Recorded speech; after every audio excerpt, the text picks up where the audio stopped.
നിങ്ങളുടെ ശ്രീലക്ഷ്മി മിസ് ആണ്. നമ്മുടെ മുന്നിലുള്ള ഈ സമയം എന്ന് പറയുന്നത് നിർണായക സമയമാണല്ലേ. എക്സാമിങ് എത്തിക്കഴിഞ്ഞു. ഇനി നമ്മൾ ചെയ്യുന്നത് മാക്സിമം ക്വസ്റ്റ്യൻസ് നന്നായിട്ട് എന്ത് ചെയ്യുക, പ്രാക്ടീസ് ചെയ്യുക. എന്നാൽ മാത്രമേ എക്സാം നിങ്ങൾക്ക് നന്നായിട്ട് എഴുതാൻ സാധിക്കുള്ളൂ. സോ എക്സാം ഓറിയന്റഡ് ആയിട്ടുള്ള ഒരുപാട് ചോദ്യങ്ങളുണ്ട്, എക്സാം ഓറിയന്റഡ് ആയിട്ടുള്ള ടോപ്പിക്സ് ഉണ്ട്. സോ നമ്മൾ ഈ ക്ലാസ്സിൽ ചെയ്യുന്നത് ഈ പറഞ്ഞ ടോപ്പിക്സിൽ നിന്ന് ഏറ്റവും കൂടുതൽ തവണ ചോദിച്ച ചോദ്യങ്ങൾ, 20 മാർക്കിനോളം ചോദിച്ച ചോദ്യങ്ങളാണ് നമ്മൾ ഇന്നത്തെ ക്ലാസ്സിൽ ഡിസ്കസ് ചെയ്യുന്നത്.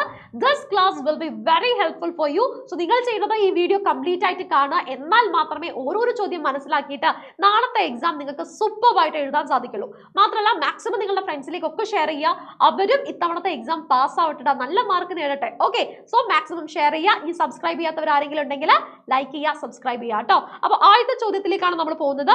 Name of some metals are given below. Choose the correct answer from them for the following questions. എന്താണ് തന്നിരിക്കുന്നത്? ചില ലോഹങ്ങളുടെ പേര് താഴെ തന്നിട്ടുണ്ട്. താഴെ നമുക്ക് 2 ഓപ്ഷൻസിൽ ക്വസ്റ്റ്യൻസും തന്നിട്ടുണ്ട്. ആ ക്വസ്റ്റ്യൻസിന്റെ ആൻസർ സെലക്ട് ചെയ്ത് എഴുതാനാണ് പറഞ്ഞിരിക്കുന്നത് അല്ലേ. ആദ്യത്തെ ചോദ്യം എന്താണ്?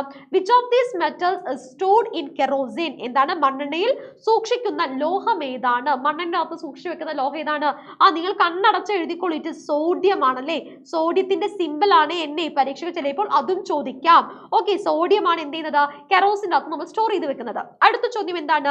Which metal is used as solvent in brass? ബ്രാസിന്റെ അകത്ത് അടങ്ങിയിരിക്കുന്ന സോൾവെന്റ് ഏതാണ്? ബ്രാസിന് ഒരു പ്രത്യേകതയുണ്ട്. എന്താണ്? ഇറ്റ് ഇസ് എ സൊല്യൂഷൻ അല്ലേ. സോളിഡ് സ്റ്റേറ്റിലുള്ള സൊല്യൂഷൻ ആണ്, ഖര അവസ്ഥയിലുള്ള സൊല്യൂഷൻ ആണ്. അതിൽ സൊല്യൂട്ടും എന്താണ്, സോൾവെന്റും ഖര അവസ്ഥ തന്നെയാണ്, സോളിഡ് സ്റ്റേറ്റ് തന്നെയാണ്. ലീനവും ലായകവും എന്താണ്, ഖര അവസ്ഥയിലാണുള്ളത്. സോ ഈ പറയുന്നതിന്റെ ഇടയിലൊക്കെ നമുക്ക് എക്സ്ട്രാ ക്വസ്റ്റ്യൻസ് വരുന്നുണ്ട്. ഇതൊക്കെ നിങ്ങൾ ശ്രദ്ധിച്ചോളൂ, പരീക്ഷയ്ക്ക് ചോദിക്കാൻ ചാൻസ് ഉണ്ട്.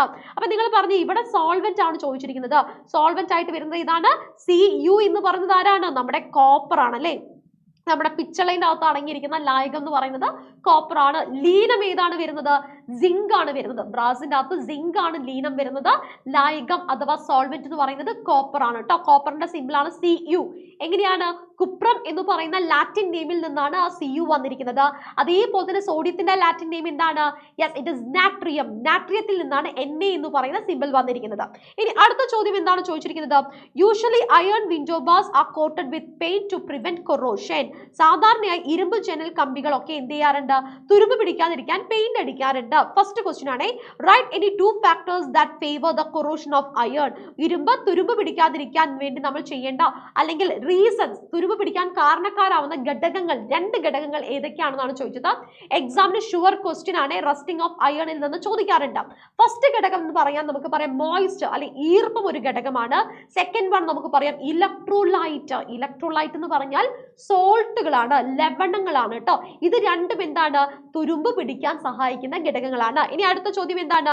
when iron is coated with paint corrosion is reduced. why?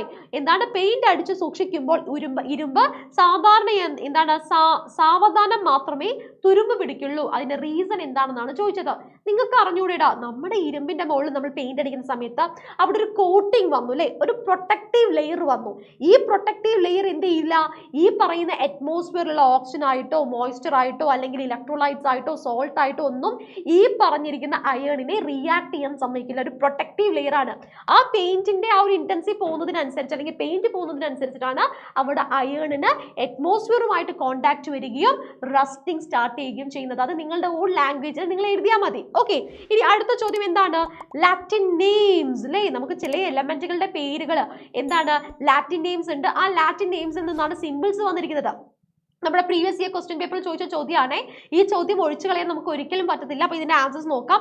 സോഡിയത്തിന്റെ Latin name എന്ന് പറയുന്നത് എന്താണ്? സോഡിയത്തിന്റെ Latin name it is yes natrium ആണ് അല്ലെ. എന്താണ്? നാട്രിയം ആണ്. ഈ നാട്രിയത്തിൽ നിന്നാണ് എന്ത് ചെയ്തിരിക്കുന്നത്? Na എന്ന് പറയുന്ന സിമ്പിൾ വന്നിരിക്കുന്നത്. ഇനി അയൺ ആണെങ്കിൽ ഇറ്റ് ഇസ് ഫെറം. ഫെറത്തിന്റെ സിമ്പിൾ എന്താണ്? ഇറ്റ് ഈസ് Fe അല്ലെ. എന്താണ്? Fe എന്നാണ് നമുക്ക് സിമ്പിൾ വരുന്നത്. ഇനി അടുത്ത് നോക്കിക്കേ, യെസ് നമ്മുടെ കുപ്രം Cu എന്ന് പറയുന്നത് ഏത് എലമെന്റ് ആണ്? ഇവിടെ C എന്ന് പറഞ്ഞിരിക്കുന്നത് നമ്മുടെ എലമെന്റിന്റെ പേരല്ല കേട്ടോ. ഇത് A കണ്ടുപിടിക്കാനുണ്ട്, B കണ്ടുപിടിക്കാനുണ്ട്, പിന്നെ നമുക്ക് C യും കണ്ടുപിടിക്കാനുണ്ട്. അപ്പം പറഞ്ഞോളൂ, C എന്ന് പറയുന്ന ഓപ്ഷൻ ഏതാണ്? കോപ്പർ ആണ് അല്ലേ. കോപ്പറിന്റെ പേരാണ് ലാറ്റിൻ നെയിം വരുന്നത് കുപ്രം എന്നുള്ളത്.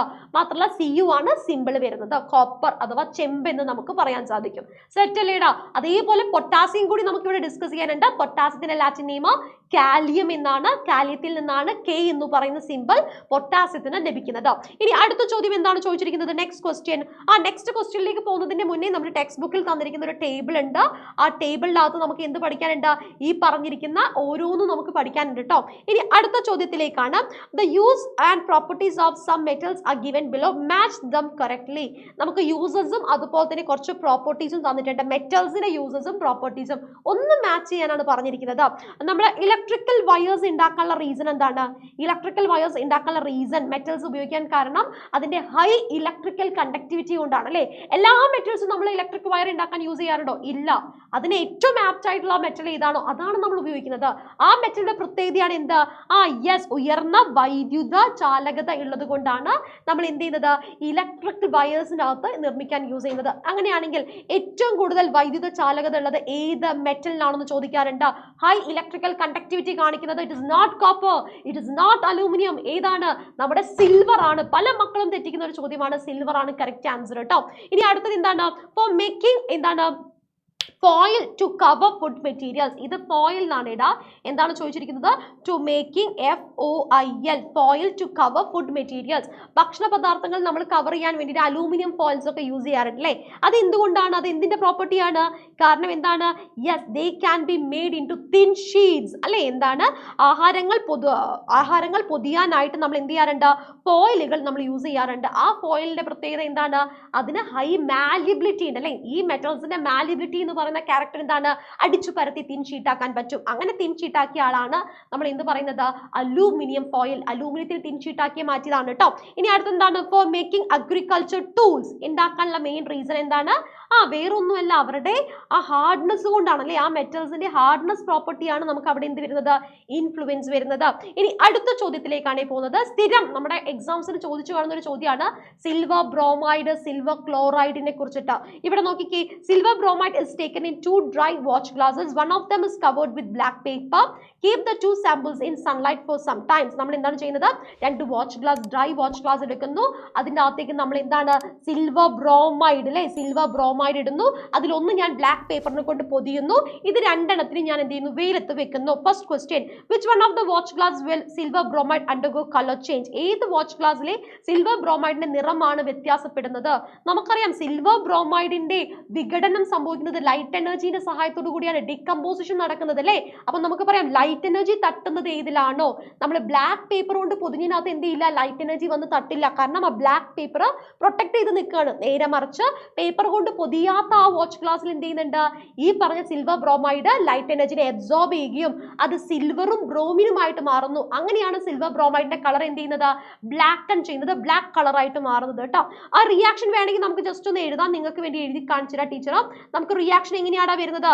സിൽവർ ബ്രോമൈഡിനെ ഡീകമ്പോസ് ചെയ്തിട്ട് നമുക്ക് സിൽവറും കിട്ടുന്നു, അതുപോലെ തന്നെ ബ്രോമിനും കിട്ടുന്നു. ഇത് ബാലൻസ് ചെയ്യാൻ വേണ്ടി നമ്മൾ എന്ത് ചെയ്യുന്നു? 2AgBr gives 2Ag plus Br2 എന്ന് നമ്മൾ എഴുതുന്നു കേട്ടോ. സെറ്റ് ആണല്ലോ. ഇനി അടുത്ത ചോദ്യം എന്താണ്? Which form of energy is responsible for the chemical change? രാസമാറ്റത്തിന് കാരണമായ ഊർജ്ജ രൂപം ഏതാണെന്ന് ചോദിച്ചിട്ടുണ്ട്. ഏത് ഊർജ്ജമാണ്? യെസ്, ലൈറ്റ് എനർജിയാണ്, പ്രകാശ ഊർജ്ജമാണെന്ന് എഴുതി വെക്കുക കേട്ടോ. ഇനി ഇവിടെ വേറൊരു ചോദ്യമുണ്ട്. നമ്മുടെ സൊല്യൂഷൻസ് എന്ന് പറഞ്ഞ ചാപ്റ്ററിൽ നിന്നുള്ള ചോദ്യമാണ്. പെട്ടെന്ന് കാണുമ്പോൾ നിങ്ങൾ വിചാരിക്കും ഭയങ്കര ടഫാണ്, മനസ്സിലാവാൻ ബുദ്ധിമുട്ട് ഉണ്ടാവാം എന്നുള്ളത്. എന്ന സിമ്പിൾ ആയിട്ടുള്ള ചോദ്യമാണ് കേട്ടോ. നിങ്ങൾ ശ്രദ്ധിച്ചേ, solutions of NaCl in 100 ml water is Sean below. നമുക്ക് ഇവിടെ എന്ത് ചെയ്തിട്ടുണ്ട്? 100 ml വാട്ടറിൽ 3 ബീക്കറിലും നമ്മൾ 100 ml വാട്ടർ ആണ് എടുത്തത്. എന്നാൽ അതിൻ്റെ അകത്ത് ആഡ് ചെയ്ത സൊല്യൂട്ട്സിൽ എന്തുണ്ട്?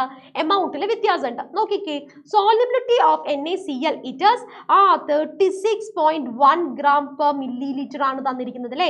മില്ലി ലിറ്റർ ആണ് തന്നിരിക്കുന്നത്. അതിന്റെ അർത്ഥം എന്താണ്? സോളിബിലിറ്റി എന്ന് പറഞ്ഞാൽ എന്താണ്? 100 gram ഓഫ് സോൾവെന്റിൽ മാക്സിമം എമൗണ്ട് ഓഫ് സൊല്യൂട്ട് പാർട്ടിക്കിൾസിനെ ഡിസോൾവ് ചെയ്യാൻ പറ്റുന്നതിനെയാണ് നമ്മൾ എന്ത് പറയുന്നത്? Solubility at room temperature, at a particular temperature, solubility എന്ന് പറയുന്നത്. അപ്പൊ സാച്ചുറേറ്റഡ് ആക്കി മാറ്റാൻ വേണ്ടിയിട്ടുള്ള NaCl നമുക്ക് എത്ര വേണം? 100 gram വാട്ടറിലാണെങ്കിൽ 36.1 gram വേണം. അതിൽ സംശയമില്ലല്ലോ നിങ്ങൾ. അപ്പൊ നിങ്ങൾ നോക്കാട്ടോ. ഫസ്റ്റ് ബീക്കറിൽ ഞാൻ 25 25 gram NaCl, second beaker 36.1 gram NaCl, third beaker 50 gram NaCl, 50 gram NaCl ആണ് എടുത്തിരിക്കുന്നത്. Which of the above is saturated solution? പൂരിത ലായനി ഈ തന്നതിൽ ഏതാണെന്നാണ് ചോദിച്ചത്. പൂരിത ലായനി ആവണമെങ്കിൽ maximum amount of solute particles അതിനകത്ത് ഡിസോൾവ് ചെയ്യണം അല്ലേ? ഇവിടെ maximum amount of solute particles dissolve ചെയ്തത് ഏതിലാണ്? ബി എന്ന് പറയുന്ന ബീക്കറിലാണ്. കാരണം 100 ml വെള്ളം എടുത്തിട്ടുണ്ട്. അതിൻ്റെ അകത്ത് നമ്മൾ പറഞ്ഞു solubility of NaCl it is 36.1 gram ആണ്. അത് നമ്മൾ എന്ത് ചെയ്തിട്ടുണ്ട്? ഡിസോൾവ് ചെയ്തിട്ടുണ്ട്, സാച്ചുറേറ്റഡ് ആക്കി മാറ്റിയിട്ടുണ്ട്. അതിൻ്റെ അകത്ത് ഇനി ഒരു 1/2 gram പോലും എന്ത് ചെയ്യില്ല, സൊല്യൂട്ട് പാർട്ടിക്കിൾ ഡിസോൾവ് ചെയ്യത്തില്ല, സാച്ചുറേറ്റഡ് ആയിട്ടുണ്ട്. ഇനി അടുത്ത ചോദ്യമാണ്, which of the above has the possibility to be the super saturated solution, give reason.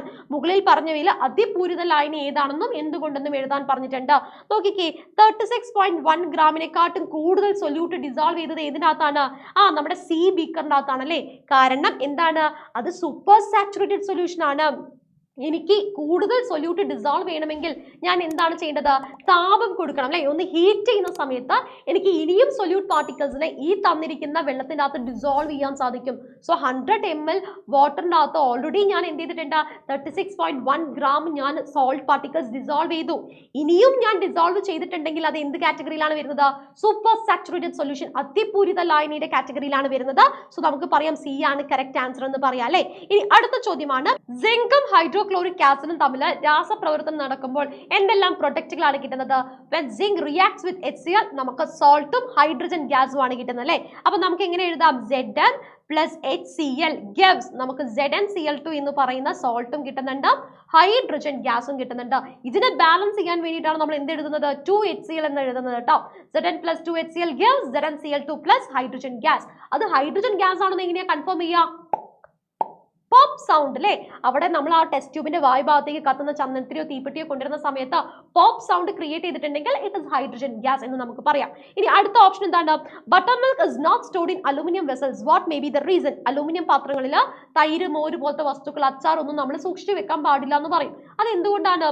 Butter milk, തൈര് എന്ന് പറയുന്നത് എന്താണ്? ആ ആസിഡ് കണ്ടന്റ് ഉള്ള ആളാണല്ലേ? ആസിഡും മെറ്റലും റിയാക്ട് ചെയ്യില്ലടാ, അത്ര ആലോചിച്ചാൽ മതി കേട്ടോ. നമ്മൾ പറയും എന്താ പറയുക, കോപ്പർ വെസൽസിൻ്റെ അകത്തൊന്നും വെക്കാൻ പാടില്ല എന്ന് പറയും. അതും എന്തുകൊണ്ട് തന്നെയാണ്? അവിടെ റിയാക്ഷൻ നടക്കുന്നത് കൊണ്ടാണ്, ആസിഡും മെറ്റലും തമ്മിലുള്ള റിയാക്ഷൻ നടക്കുന്നത് കൊണ്ടാണ്. ഈ ബട്ടർ മിൽക്കിനകത്ത് നമുക്ക് എന്തുണ്ട്? ലാക്ടിക് ആസിഡ് ഉണ്ട്. തൈരിൻ്റെ അകത്തൊക്കെ ലാക്ടിക് ആസിഡ് ഉണ്ട് കേട്ടോ. ആ ആസിഡ് മെറ്റലുമായിട്ട് റിയാക്ട് ചെയ്യുന്നു. അതുകൊണ്ടാണ് നമ്മൾ എന്ത് ചെയ്യുന്നത്? നമ്മൾ കഴിക്കാത്തത്, അല്ലെങ്കിൽ അതിനകത്ത് സ്റ്റോർ ചെയ്ത് വെക്കാത്തത്. അത് കഴിച്ചു കഴിഞ്ഞാൽ നമ്മുടെ ശരീരത്തിന് അത് കേടായത് കൊണ്ടാണ് കേട്ടോ. Now we are moving to the last and final question. Classify the following substance into true solution, colloid and suspension. 1 മാർക്കിനും 2 മാർക്കിനും 3 മാർക്കിനും ഒക്കെ ചോദിക്കുന്ന ഒരു ചോദ്യമാണിത്. ഇവിടെ എന്താണ്? Muddy water, fog, milk, sugar solution, copper sulphate solution, mixture of chalk powder and water തന്നിട്ടുണ്ട്. ഏതൊക്കെയാണ്? ചളിവെള്ളം, മൂടൽ മഞ്ഞ്, പാല്, പഞ്ചസാര ലായനി, കോപ്പർ സൾഫേറ്റ് ലായനി, അതുപോലെ തന്നെ ചോക്ക് പൊടിയും വെള്ളവും ചേർന്ന മിശ്രിതം തന്നിട്ടുണ്ട്. ഓരോന്നും ഏത് കാറ്റഗറിയിലാണ് നമ്മൾ മാർക്ക് ചെയ്യണം. അതിന് വേണ്ടിയിട്ട് ഒരു കാര്യം ചെയ്യട്ടോ. ട്രൂ സൊല്യൂഷന് ഞാൻ മഞ്ഞ കളറിൽ മാർക്ക് ചെയ്യുകയാണെങ്കിൽ നിങ്ങൾ പറഞ്ഞ ട്രൂ സൊല്യൂഷൻ ഈ തന്നതിൽ ഏതൊക്കെയാണ്? ട്രൂ സൊല്യൂഷൻ എന്ന് പറഞ്ഞാൽ ഹോമോജീനിയസ് മിക്സ്ചർ ആയിരിക്കണം അല്ലേ? മാത്രമല്ല അതിന്റെ പ്രത്യേകത എന്താണ്? എല്ലാ ഭാഗത്തും പ്രോപ്പർട്ടീസ് ഒരുപോലെ ആയിരിക്കണം. ഷുഗർ സൊല്യൂഷൻ എന്താണ്? ട്രൂ സൊല്യൂഷന്റെ എക്സാമ്പിൾ ആണ് പഞ്ചസാര ലായനി. അതേപോലെ തന്നെയാണ് കോപ്പർ സൾഫേറ്റ് ലായനി. കോപ്പർ സൾഫേറ്റ് സൊല്യൂഷൻ എന്താണ്? ട്രൂ സൊല്യൂഷന്റെ എക്സാമ്പിൾ ആണ്. ഇനി നെക്സ്റ്റ് വൺ എന്ന് പറയുന്നത് കൊളോയിഡ് ആണ്. കൊളോയിഡിനെ നമുക്ക് എങ്ങനെ മാർക്ക് ചെയ്യാം? കൊളോയിഡിന്റെ ടീച്ചർ ഈ ഒരു ലൈറ്റ് ഗ്രീൻ കളർ വെച്ച് മാർക്ക് ചെയ്യാണ്. കൊളോയിഡുകൾ ഏതൊക്കെയാണ്? ഈ തന്നതിൽ ഫോഗും മിൽക്കും എന്താണ്? മൂടൽ മഞ്ഞും പാലും എന്താണ്? കൊളോയിഡ്സിന്റെ എക്സാമ്പിൾ ആണ് കേട്ടോ. ദ ലാസ്റ്റ് വൺ എന്ന് പറയുന്നത് സസ്പെൻഷൻ ആണ്. സസ്പെൻഷന്റെ കേസ് നമ്മൾ എടുക്കുകയാണെങ്കിൽ, സസ്പെൻഷൻ എന്ന് പറഞ്ഞിട്ടുണ്ടെങ്കിൽ കുറച്ചു നേരം അനക്കാതെ വെച്ച് കഴിഞ്ഞാൽ ആ പാർട്ടിക്കിൾസ് ഇങ്ങനെ താഴെ അടിഞ്ഞു കൂടിയതായിട്ട് കാണാൻ പറ്റൂടാ. അത് ഏതിലൊക്കെയാണ്? മഡി വാട്ടറിലും കാണാൻ പറ്റില്ലേ, ചളിവെള്ളത്തിലും കാണാൻ പറ്റും. അതുപോലെ തന്നെ മിക്സ്ചർ ഓഫ് എന്താണ്? ചോക്ക് പൗഡർ ആൻഡ് വാട്ടർ, എന്താണ്? നമ്മുടെ ചോക്ക് പൊടിയും വെള്ളവും ചേർന്ന മിശ്രിതത്തിലും നമുക്ക് കാണാം. കുറച്ചു നേരം അനക്കാതെ വെച്ചാൽ ആ പൊടികൾ എന്ത് ചെയ്യുന്നുണ്ട്? താഴെ അടിഞ്ഞു കൂടിയതായിട്ട് കാണാൻ സാധിക്കും അല്ലേ? അപ്പൊ ഇവിടെ നമ്മൾ true solution, colloid and suspension നമ്മൾ എന്ത് ചെയ്തിട്ടുണ്ട്? ക്ലാസിഫൈ ചെയ്ത് എഴുതിയിട്ടുണ്ട്. ടേബിൾ ആയിട്ട് എഴുതാൻ ചോദിക്കും, അല്ലെങ്കിൽ സെപ്പറേറ്റ് ആയിട്ട് എടുത്ത് എഴുതാൻ ചോദിക്കും. നിങ്ങൾ എഴുതുമെന്ന് വിശ്വസിക്കുന്നു. അങ്ങനെയാണെങ്കിൽ ഒറ്റ ക്വസ്റ്റ്യൻ ചോദിച്ചോട്ടെ. പാല് കൊളോയിഡ് ആണെന്ന് നമ്മൾ പറഞ്ഞു. അങ്ങനെയാണെങ്കിൽ പാല് ഹോമോജീനിയസ് മിക്സ്ചർ ആണോ ഹെട്രോജീനിയസ് മിക്സ്ചർ ആണോ എന്ന് നിങ്ങൾ എന്ത് ചെയ്യുക? വീഡിയോയുടെ താഴെ കമന്റ് ബോക്സിൽ കമന്റ് ചെയ്യുക. ആൻഡ് ഓൾസോ നിങ്ങൾ ഫുൾ കോൺഫിഡൻസിലോട് കൂടി വേണം നിങ്ങൾ എക്സാം ഹാളിലേക്ക് പോകാൻ. All the very best. ഈ ക്വസ്റ്റ്യൻസ് എല്ലാം ഡിസ്കസ് ചെയ്ത് ലൈവ് ക്ലാസ് ഒക്കെ അറ്റൻഡ് ചെയ്ത് സെറ്റ് ആയി കഴിഞ്ഞാൽ നിങ്ങൾക്ക് ആ കോൺഫിഡൻസ് എന്തായാലും കിട്ടണം. So all the very best. നന്നായിട്ട് എക്സാം എഴുതാം. ബൈ.